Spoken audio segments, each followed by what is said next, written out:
The Phoenix Suns scored one of their biggest wins of the season on Tuesday night against the Sacramento Kings. What is sustainable? Can it be a turning point? And more importantly, what is going on with the Grayson Allen trade rumors? We'll break it all down on today's episode of Locked On Suns. You are Locked On Suns, your daily Phoenix Suns podcast. Part of the Locked On Podcast Network, your team every day.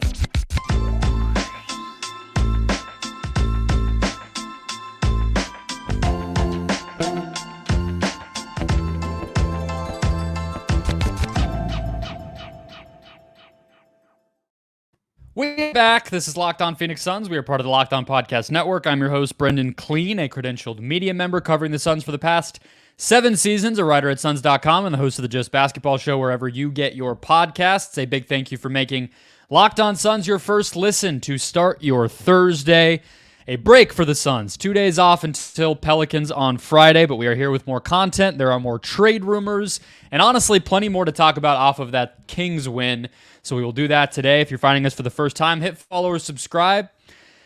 We're free and available everywhere, including YouTube. So if you hit that button, you get a new show in your feed every single Monday through Friday. You can become an everydayer alongside a community of thousands of Suns fans listening and watching this show every single day and get locked onto the Suns all season long. Today's show brought to you by Gametime, my favorite place to buy a ticket. I just bought ASU USC men's basketball tickets for Saturday on Gametime. I'm not even lying. Download the Gametime app, create an account, use the code LOCKEDON for $20 off your first purchase. Shane Young is our guest today. First time. There's not a lot of people outside of, the rare player interview or something that I can score on here, Shane, that are first-time guests. Everybody who's come through, I've pretty much had on at this point, but you are new to the Valley. I have some Phoenix questions to pepper you with at the end of the show today, but how are you doing, and what was your reaction to that Kings game? Because you and I were sitting next to each other, and I don't think we bought that was going to become a Suns win until there was a minute to go. Exactly, man. I'm doing well. Thanks for having me. First time, hopefully many more to come throughout the season, and hopefully a playoff run we get to witness. But, I'm doing well. But, last night it felt like the Suns were not doing well for, would you say, 46 and a half minutes? It was about what it was. Man, it was brutal. I remember looking at you at the end of the third and said, how's this going to go, man? Is it going to be blowout city, or are we going to get I was right. One? You're right. You said every time you expect, it to be a blowout, they show some signs of life, and they don't want to get blown out and embarrassed. And that was the case. I think pride really did kick in there, especially, Vogel kind of, I guess you could say swallowing his pride a little bit, because he loves, big men. He loves big lineups. That's his traditional MO, really, as a coach. But to go small, to lean offense is just so unlike Frank Vogel. But we saw some early results, and I say early, but we're at game 40 or so. It shouldn't have took this long, but it did for various reasons. But kind of glad that we got to see what that lineup was capable of. That's the story of the game, right? I think is that small ball lineup, and it's hard to we could do the thing of giving them what for how the first part of it went on, but the NBA season's kind of like that. And, I don't honestly think it's fair to pile on that stuff, because if we had just seen a 20-point loss again, I do think last night's game was kind of its own variety of weird. And so the fact that they got out of their own heads and were able to answer, I do think that's the story, even though, like you said, 46 and a half minutes of Sacramento leading and really 2.5 full quarters of ugly. I do think it's one of those games where the ending and the way they answered, it matters much more than how they got themselves in that hole in the first place. But I'm interested in this Pelicans. That. Yeah, go ahead. It is funny you mentioned that, because, we always talk about, as analysts and writers, process matters in the NBA more than anything, especially through a long season. But at the same time, especially for a coach that might have been on the hot seat in some circles, results matter just as much, if not more, at this point of the season. So I think he was asked some version of a question like that and was like, I could care less. We won 8 of 11, right? Like, and yeah. I think that's kind of how everybody feels right now. But so let's talk about the small ball lineup, because I think you had the data, you tweeted it out. I think they were like plus 18 or something with those 5 guys on the court. The part of me that thinks it's not sustainable mostly results in from the size of the other 4 guys outside of Durant not being big enough. Like I saw people or heard people, like they were talking about it on the radio today, and obviously some chatter online and everything of it's the Suns' death lineup. It's like you can't compare it to other similar lineups because, one, KD didn't even play the 5 in the death lineup. Draymond Green did. And 2, that lineup also had Klay Thompson and Andre Iguodala. So you're talking about, you're actually big at almost every position. The Suns in that lineup were pretty much small at every single position with Gordon and Booker and Beal and Allen. So how much more of that do you think we'll see? How sustainable is that particular unit? Or do we maybe see a different version of KD at center lineups to close games? I thought you brought up a really great point towards the end of your show today or yesterday, whichever one you want to call it, after the Kings game, right? Where you mentioned, you don't want to look ahead too far ahead to New Orleans yet, still trying to digest this game and the results that we saw. But at the same time, you kind of do hope that Vogel doesn't just ditch it for another emergency situation. And I would call it being down 22, an emergency situation in the NBA, right? Although KD said that you can always come back. But, I think I would love to see it sprinkled in, even in matchups that might be deemed unfavorable, even against teams that could abuse you, just to see how it works and to get data points. I think Gerald Bourguet even mentioned like that lineup had only played just a few minutes, just a few like single digit minutes heading into the game against Sacramento. Now, a lot of that is injury based. We know, Beal was out for a good chunk of the time that everyone else was available. So I think, if you just get some data and see how it defends, because, the offense is really taking the storylines. They scored 23 points on 11 possessions. You'll take that every day of the week. I mean, that's just incredible stuff. But the defense should get recognized. I think, their switch everything scheme and within that lineup really flattened out the offense for Sacramento, took them out of a lot of actions, made them go to their second, third, fourth options and burn a lot of shot clock in the process. So, I think just if Vogel wants to, I wouldn't even call it gutsy, but just experiment, man. I understand like this is probably not the time that Suns fans want to hear experimentation being halfway through the season. And you're in what, 6, 7, 8 range still. But it's like, I think that's necessary to see what this lineup can do, because we don't know. I mean, all we have to go off of, Brendon, is just this last game. And it could be a screaming success into the playoffs, or it can take some bumps and bruises. And I think we need to see if they can withstand against some other lineups that might make them suffer a little bit more. Because let's be honest, Sacramento, high pick and roll offense, dribble handoff offense, led by De'Aaron Fox and Sabonis, orchestrating at the top. They didn't really have that KD-like score that can just trump switches. You want to switch against us? Okay, well, we'll make you pay for this. Like a Kawhi PG type score that can just rise over the top. I think if you experiment with that lineup in other matchups, you can see where it does well and where it doesn't. And we might, in 2 weeks from now, we might be talking about it as don't ever try that again. But we don't know until we see a little bit more. I mean, I think the thing is, right, your point about reps is the right one. I think it'll work. I think it will work in some matchups. Like, there's not really a doubt in my mind. And people have been weird about the KD at center stuff. I know I've been joking about it on Twitter, on the show throughout the year. People are like, all right, you were right. It's like, I didn't come up with that. He's been playing center. Like, people think of it as my thing. I don't understand.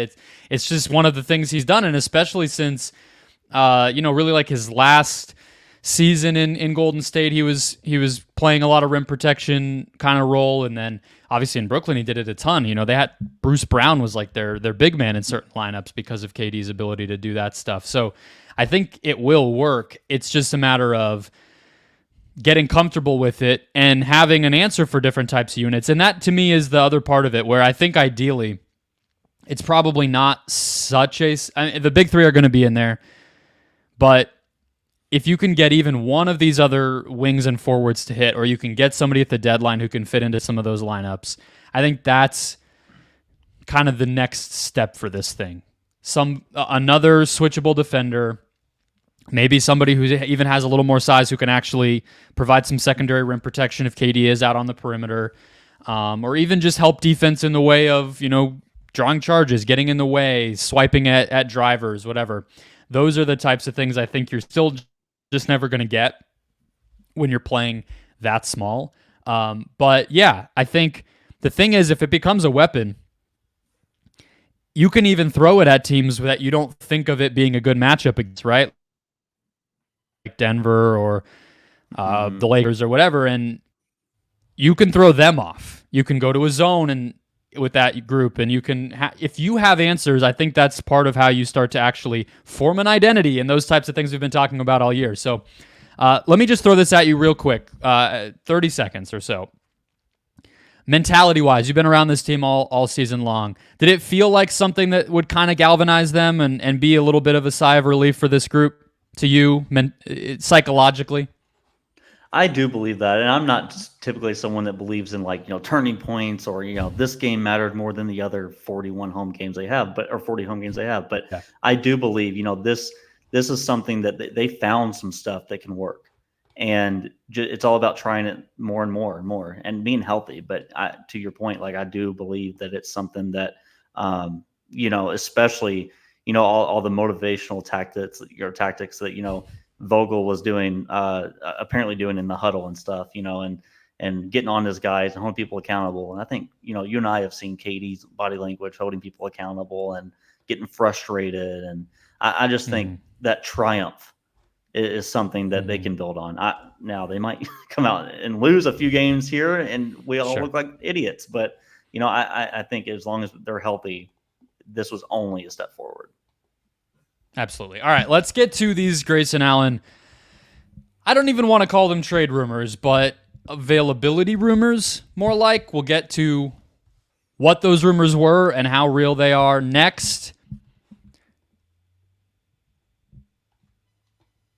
First, today's show brought to you by Prize Picks. Prize Picks has come in. They have fixed daily fantasy sports, and I will tell you how. They eliminated all the parts that are bad. Basically, I didn't used to love daily fantasy sports because I don't like playing head-to-head with people. I don't like playing in pools or leagues that feels like I'm getting sharked by somebody. I'm just wandering in, trying to have some fun. People are just taking my money. Prize Picks fixed that. What they do is they pit you against the Prize Picks player projections, meaning that it is only you versus what that number is. You pick more or less, you win if you guess right, and that's literally it. They also have a specials league this time of year where you can combine across sports. So maybe, let's see, you want to go maybe Green Bay and Milwaukee. Maybe you go Jordan Love passing touchdowns, Damian Lillard made threes. You just roll with that region of the country this fine weekend as the NFL playoffs roll on, or any other combo you might like. PrizePicks also offers quick withdrawal, easy gameplay, and an enormous selection of players and stat types, all making them the #1 daily fantasy sports app. So go to prizepicks.com/LockedOnNBA and use the code LockedOnNBA for a first deposit match up to $100. That's prizepicks.com, promo code LockedOnNBA for a first deposit match up to $100. PrizePicks, daily fantasy sports made easy. Today's show also brought to you by LinkedIn. At the start of the new year, every small business owner is asking themselves the same question. What is that question? What's the one move I can make that'll take my business to the next level in 2024? And LinkedIn has the answer. LinkedIn Jobs knows that your success all depends on the team you surround yourself with. That's why they have created the tools to help find the right professionals for your team faster and for free. I personally, the current day job that I have, writing for the website Awful Announcing about sports media, I literally got it on LinkedIn. That's not just written in here for me to tell you. That is absolutely a fact. I applied. I reached out to the people who were the hiring managers, DM'd them on LinkedIn. It all happened there. LinkedIn has a vast network of more than 1 billion professionals, making it the best place to hire. Hiring is easy when you have so many quality candidates. So easy, in fact, that 86% of small businesses get a qualified candidate within 24 hours. It's why small businesses rank LinkedIn Jobs #1 in delivering quality hires versus leading competitors. LinkedIn also knows that small businesses are wearing many, many hats, might not have the resources, so they make the process intuitive, quick, and easy. Post your job for free right now. LinkedIn.com/LockedOnNBA. That's LinkedIn.com/LockedOnNBA to post your job for free. Terms and conditions apply.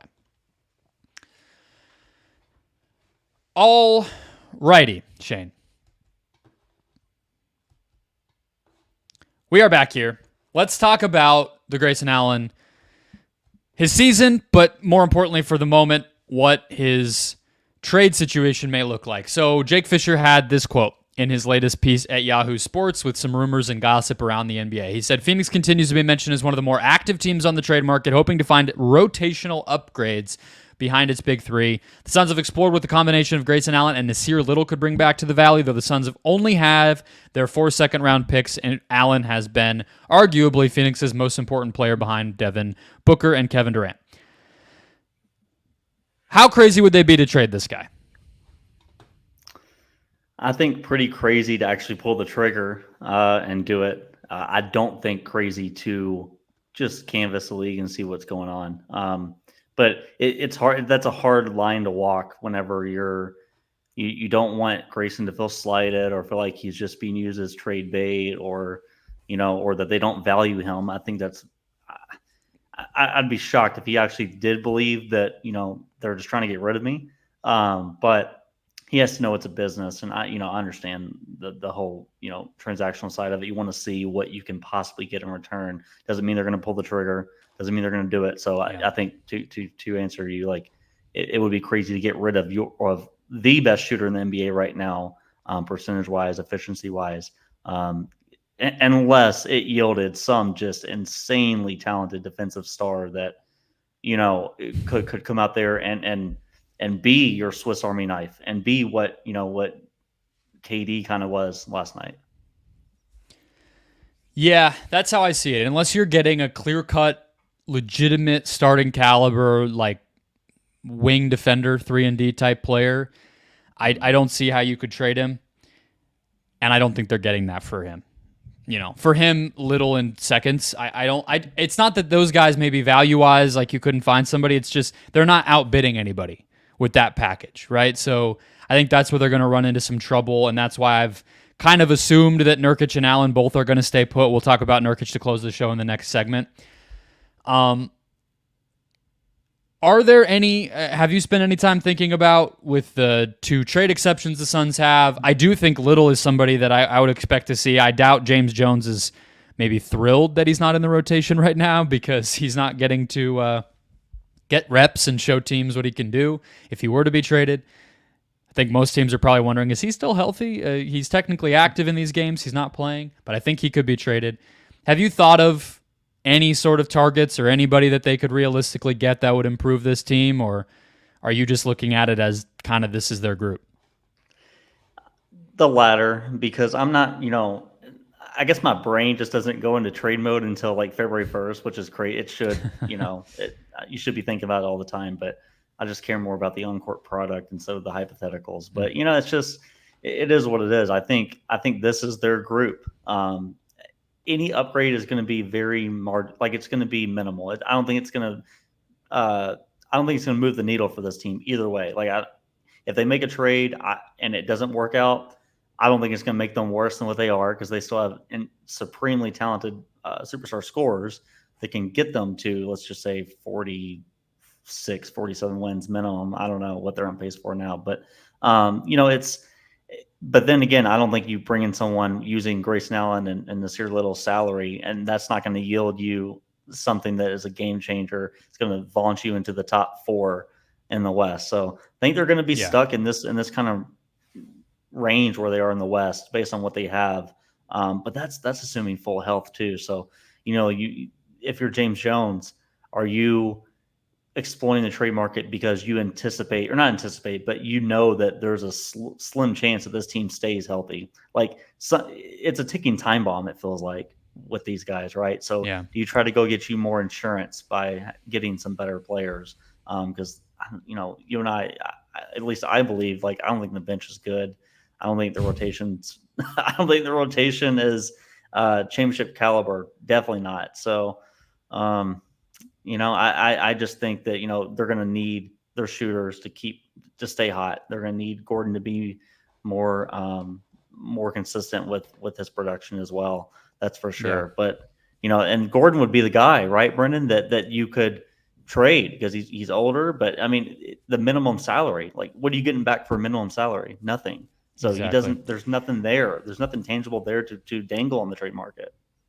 If you're the Rockets, you're getting Cam Whitmore for trading Eric Gordon. That's what they got last deadline. That worked out pretty well for them. But look, Some Clippers yeah, people are still talking about that. Cam Whitmore. it's a rough one in hindsight. But okay, so yeah, I agree. I don't think they're going to be able to make a huge move. I've talked plenty about what those options could be, so I won't belabor that point. But you have also, on the Grayson side of things, obviously the other thing looming over all of this is he's a free agent after this season. So I don't think it'll be terribly hard to give him a pretty decent raise and retain him if they really want to, especially if they were to move on from Little or some of these minimum guys. His cap hold is pretty big. I don't even know if he'll make that much money. We'll see. I would expect them to make a pretty good effort to keep him. So I'm not super worried about trade him so you don't lose him for nothing. Like, you got to win now. You got to improve the roster, and you can't pretend like you're going to lose him if you think there's a chance you keep him. But on the court, you wrote an article about him recently at Forbes detailing a lot of the different things that he does, and I thought you had a lot of good numbers besides just three-point shooting, which gets the most attention, but also his floater shooting, his at-rim shooting, his transition game, his passing. It just feels like he's really blossomed overall as a player, and that's the thing Frank Vogel's been harping on with him all season long, is just how versatile and how balanced he is, and that he's not just a shooter, not just a 3-and-D guard type of player. What stood out to you most digging into the numbers in the film about what we're seeing from Grayson that maybe doesn't get a lot of shine? Yeah, I appreciate you mentioning that. And I think, what stuck out immediately is on tape, but also just looking at the numbers, because numbers, despite people not being, big analytic fans, like, they can tell you a lot about the player's play style and how often they're being used in what situations, what context. I think what Phoenix has done, maybe it's just the product of being around those three scorers, and this is kind of how you have to operate if you're going to be in those lineups and do well. Is that his game is just simplified now. It's either I'm spotting up, or if that situation doesn't call for me to spot up, if there's a lot of movement or maybe a pick and roll is shifting the defense to one side, and people are helping off of me, then maybe the correct play or correct read in that moment is not to just spot up. Maybe it's to cut to the rim. So I think, you mentioned, and I agree with this, like, he's not just a shooter. And I think Vogel's even said he's not just a shooter. He's a dynamic offensive role player for us. Yes, that is true, but he is spotting up the most he's ever had in his career. 50% of his possessions have ended in spot ups. Before that, his average was about 33% in Memphis and Milwaukee. So 17 percentage points uptick in proportion of spotting up means that it is a lot of just him standing there waiting, being a spacer, which is just as valuable as, like, being a spacer. Brendon, I know you know this. Like, it's just as valuable as being like a lockdown defender, because of what that does to your offense, what that does to the other guys around you, and the space it gives them, the freedom it gives them on the court, in the half court. But if it's not spotting up, he's doing an excellent job of knowing when to cut. And coming off dribble handoffs, making the read out of those. I just think that he's intellectually what they need in those roles. Like, it's just something they didn't really have. Maybe it's because it's, the guys they had in the previous iterations of this team, when, Monty and CP, like, their role players were just too young or too raw at the time. I think Grayson Allen's at the point of his career with 27, 28 years old, I believe, where it's like, he has seen everything. He playing in that offense in Milwaukee, which, deep playoff, they didn't go on a deep playoff run last year because they just fell apart in the Miami series. But I just think he has found a groove and found a sweet spot of playing in different offensive systems, especially that, Memphis, they were run and gun up and down. They were so fast. Now he's playing in more of a slow, methodical offense. I just think it's all clicking for him, and he's being used in the perfect way. Yeah, I think he's invaluable to this team. It's part of the reason. I mean, it's the whole reason that he's starting. I don't think they would have expected that early on, that when Beal was back, he would still be in the starting lineup, because they probably would have expected, well, one of the wings will step up and Grayson can be sort of a sixth man. Maybe we'll close with him sometimes, but he's probably going to be more of a role player, more of a small minutes guy, and he's just made himself too important. Their identity right now is outscoring people, and he's a big reason why they're able to do that. And he just seems to have it's not even chemistry. It's just, I mean, it is, but it just feels natural. It's not even like, oh, this specific action and these two guys, it works really well for this reason. It's like he just seems to blend perfectly into kind of the read and react flow that they want to build. And so he's as big of a part of, I think, their identity and kind of offensive style as any of the star players are right now, just because he's been so involved and such a seamless fit into it. But let's talk about another guy who maybe is a more inconsistent fit to close out the show. That is Yousef Nurkic. We'll get into his season. Been a while since we updated on Nurk's performance on both ends of the court, so we'll do that next. First, today's show brought to you by Gametime, the best place to buy a ticket. As I mentioned, I just bought USC-ASU tickets for this Saturday. Noon game, but Bronny James taking my friend for a very belated birthday present. So I love Gametime. It's fast and easy. Killer last-minute deals and super unique little goodies from within the app. You get all-in prices, so you see the full price on the front end. Views from your seat. Literally every single seat that's listed has a little picture of what that view is going to be, so you're not guessing or wondering. And then a best price guarantee on top of all of that. Gametime is the only ticketing app that gives you complete peace of mind with your purchase. Again, see the view from your seat before you buy. See those prices all in up front.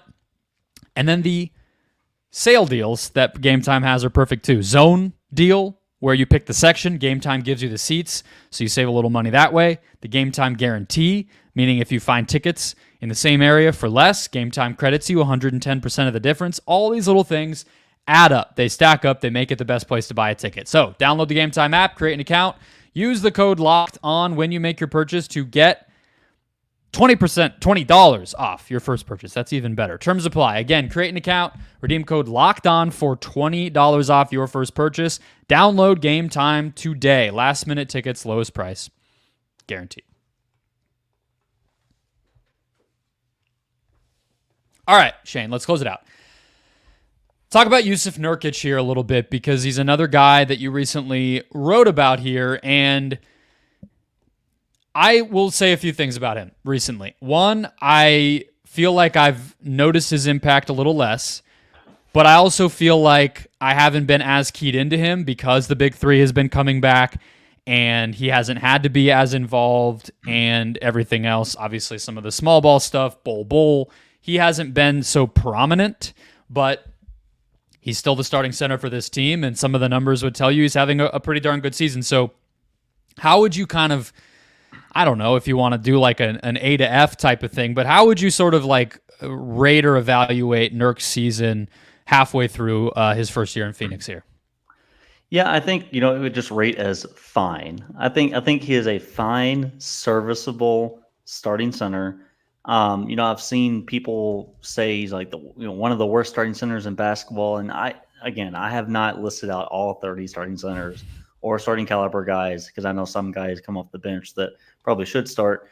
But I think that if you're asking, or when the season started, if you were to ask what was the best outcome, or the outcome that you would expect the most or the most frequently out of Jusuf Nurkic, this had to have been it, man. Like you couldn't have expected him to just come and be a constant like 20 and 10 guy. Like that's just not who he was at this stage of his career. And honestly, I think the reason I was inspired to kind of write about him and take a deep dive on him is because I feel like a lot of Suns fans have turned and said like, they need a. Well, they were probably on this train from the get-go, but it's like, they need someone that's more defensive minded, or they need someone that's more of a low post scorer. And it's like, no, you don't need a low post scorer. You do need someone that's more defensive minded, but that came with the flaws that was inherent in his game.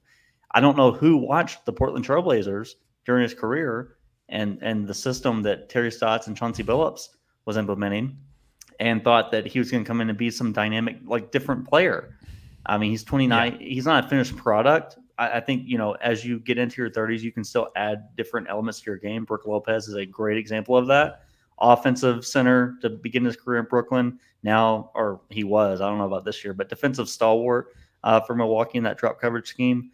But again, like I don't think that's in the cards for Nurk. It's just what stuck out to me on tape, and at least watching him play just in the arena every night. He's consistently showing effort. I don't think effort's ever a thing for him. He's slow, but I think people get that confused. Like he's not trying hard. He's just slow compared to at least what we've seen. But again, I think I would rather have the effort piece and the fact that he's been probably the best teammate on this team. I mean, you hear nothing but great things from Booker, from Beal, from Durant about Nurk. Nothing but great things. I know they're not going to talk anything negative about their teammates, but it just jumps off the screen. His contributions to this team, screen setting, rolling, all that good stuff. I mean, and he's available too, right? That's one of the other things. If you were to go back to the beginning of the season and say, what are you expecting from Nurkic? You would have looked at the games played column, probably first and foremost, and that's been a real issue for him. Now, obviously, knock on wood, and that only is true until it's not true, but I think that's been really big and is a big part of the teammate stuff is he's out there every night, right? The only games he missed was because of the death of a family member, and that was obviously something he had to deal with, but that wasn't even an injury. So I think he's missed maybe 1 or 2 games with injury, but that was the longest stretch that the Suns had to survive without him was not even health related. I think big picture, what you said about what he could be or what Suns fans or any of us watching the Suns might ideally want is, to me, highlights a thing that's just true about the NBA right now, which is it's really hard to find a perfect center because obviously like there's these behemoths who are winning MVP every year, who you have to have somebody for. But then, does that fit your scheme? Is that how you want to play? How much are you paying those players? What do they do on offense if they're more defensively inclined? How many centers can you reasonably roster if you're trying to check all these? So I think it's just, maybe the luxury of having the Durant stuff we talked about early on, maybe a little bit of just the nature of who was available. But I think he's been better this season in almost every category, right? He's been, I think, offensive rebounding, shot blocking, passing. His assist rate is up and his turnover rate is down. And I think all those things are solid. You brought up the rebound rate, Brendon, and that is something that you don't really think about. It's like that's a part of defense to finish the possessions.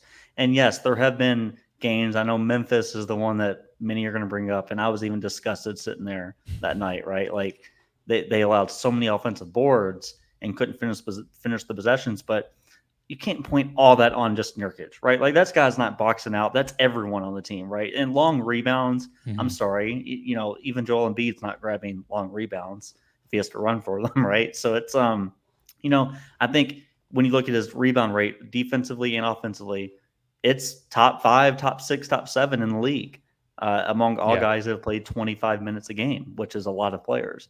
So he deserves credit for that. And the defensive issues are definitely going to be there. In pick and roll, people are going to attack him left and right. But you brought it up. It's like you can't find that perfect center on the market. And if there is one, you're going to be paying on $25 million plus.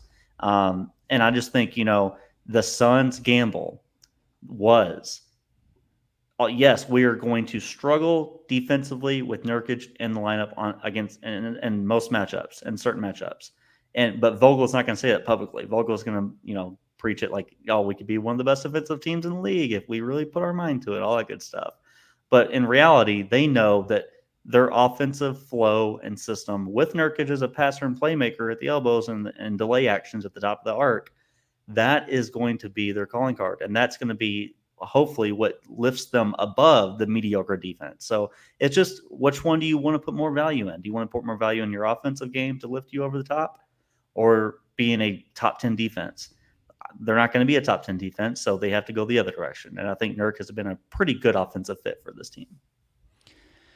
Yeah, and I think to what I was saying a second ago about not noticing him as much is I do think he's been a little less featured since the big three have been there. And I think it'll be a process to, okay, the three guys have a little bit of a flow now.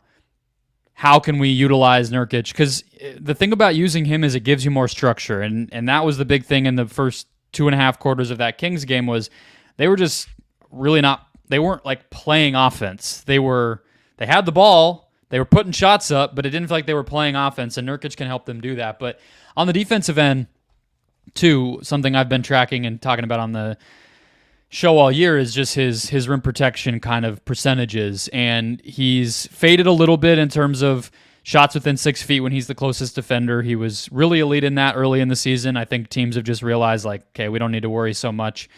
And then rim frequency when he's on the court is about neutral, which I don't really know if that's good or bad because the lineups have been so wonky, but I guess that tells me it's not just a pure parade to the basket every time he's out there. And that speaks to he's been fine, right? And I think that's kind of all you can ask for. And I think the place I would close is the teammate stuff matters for the availability reasons, the likability reasons, but to me, it's also a big deal because one of the things that he has that DeAndre Ayton didn't and that a lot of guys don't have is that in a playoff game, if he plays 12 minutes, I don't think he'll care. And that's rarer than I think we like to admit about players. And so I think that's going to be more and more important as they tinker with lineups and maybe they bring another big in at the deadline or a buyout. He's fine to play 15, 20 minutes and shoot 6 times. And I think that's a huge reason why they wanted him, and maybe it hasn't realized itself yet because he's had to actually be very, very involved, but I think we'll see that, and I think we'll start to hear the guys kind of appreciate that about him as the season closes here. You nailed it. I mentioned that too in the article. It's like the low maintenance aspect of it, right? Like with 3 stars, you hate the term there's only one basketball, but like that is a reality when it comes to the other guys. It's never concerned that, Booker, Beal, Durant, they're all going to get their 15-plus shots up regardless of the situation or against any defense. But can the center be okay with low volume? Not, you're always going to get your touches playing in DHO, playing in pick and roll and that stuff. But can you be okay not being a play finisher? And, dude, this dude played with Damian Lillard, who routinely took 30-plus shots. Like, he's cold. He does not care. And Brendon, who's the first guy that's on social media retweeting pictures of their teammates or videos of their teammates? It's Nurk. So I think it's a big, big deal with this whole situation. Absolutely. All right, that will wrap us up. Lots of good off-day chatter for all of you. I will be back on Friday with a new show, but also a game preview podcast. Those are back on the audio feed only. So if you are mostly a YouTube subscriber, you're going to want to follow the audio feed on Spotify or Apple or wherever, and you will get 15, 20-minute game preview shows. Pelicans matchup is a good one, so you'll want to tune in there. You can read Shane's work over at Forbes. We talked about his Nurk article, his Grayson article. He's churning good stuff out in written form about the Suns all season long. We'll have to do the Phoenix questions another time. We got too much into the basketball this time, but that will wrap us up, guys. I will catch you tomorrow.